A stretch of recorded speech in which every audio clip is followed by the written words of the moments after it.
ఆంధ్రప్రదేశ్ కు మాత్రమే పరిమితమైన కుల రాజకీయాలు 2023 అసెంబ్లీ ఎన్నికల్లో తెలంగాణలోకి ప్రవేశించాయి. ఆంధ్రలో కమ్మ కాపులు ఎటువైపు ఉంటే విజయం వారినే వరిస్తుంది. అచ్చం అలాగే తెలంగాణలో కమ్మారెడ్లు ఒకటై ఈసారి కాంగ్రెస్ ను గెలిపించారు. ఇందుకు స్పష్టమైన నిదర్శనం తెలంగాణలో అన్ని పార్టీలు కలిపి 43 మంది రెడ్డి సామాజిక వర్గానికి చెందిన వారే ఎన్నిక కావడం. తెలంగాణ అసెంబ్లీ ఎన్నికల్లో పాత బస్తీలోని 7 నియోజకవర్గాల్లో ముస్లింలు మినహా ఎవరూ గెలవడం లేదు. ఇవి కాకుండా రిజర్వేషన్లో ఎస్సీ, ఎస్టీ, బీసీలు కలిపి 31 ఉన్నాయి. మొత్తం 38 స్థానాలు వదిలేస్తే 81 జనరల్ స్థానాలున్నాయి.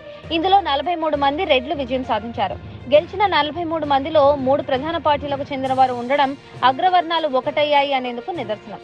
కాంగ్రెస్ ను గెలిపించేందుకు అగ్రవర్ణాలు కమ్మ కాపులు ఏకమయ్యాయి. కానీ ఇలాంటి ఐక్యత బీసీలో కనిపించడం లేదు. తెలంగాణ అసెంబ్లీ ఎన్నికల్లో బీజేపీ బీసీ సీఎం నినాదంతో ఎన్నికలకు వెళ్లింది. ఎస్టీ వర్గీకరణకు గ్రీన్ సిగ్నల్ ఇచ్చింది. కానీ ఇటు బీసీలు అటు ఎస్సీలు బీజేపీని ఆదరించలేదు. ఎందుకంటే బీజేపీ నుంచి ఒక్క ఎస్సీ కూడా గెలవకపోవడమే ఇందుకు నిదర్శనం. ఇక బీసీలు గెలిచింది కూడా రిజర్వ్ స్థానాల్లోనే. జనరల్ స్థానంలో ఒక్క బీసీని కూడా బీసీలు గెలిపించుకోలేకపోయారు. కమ్మారెడ్లు కలిసిపోయినట్లుగా బీసీలు ఐక్యత చాటి ఉంటే 43 జనరల్ స్థానాల్లో రెడ్లు గెలిచేవారు కాదు. పరిస్థితి చూస్తుంటే ఆంధ్ర తరహాలో తెలంగాణలో కూడా కుల రాజకీయం క్రమంగా చొచ్చుకొస్తున్నట్లు కనిపిస్తుంది. అయితే అన్ని కులాలు ఇలా చొచ్చుకు వచ్చి ఉంటే ఎవరికి నష్టం ఉండేది కాదు. కానీ కేవలం అగ్రవర్ణ కులాలు మాత్రమే రాజకీయాలను శాసించే స్థాయికి ఎదుగుతున్నాయి.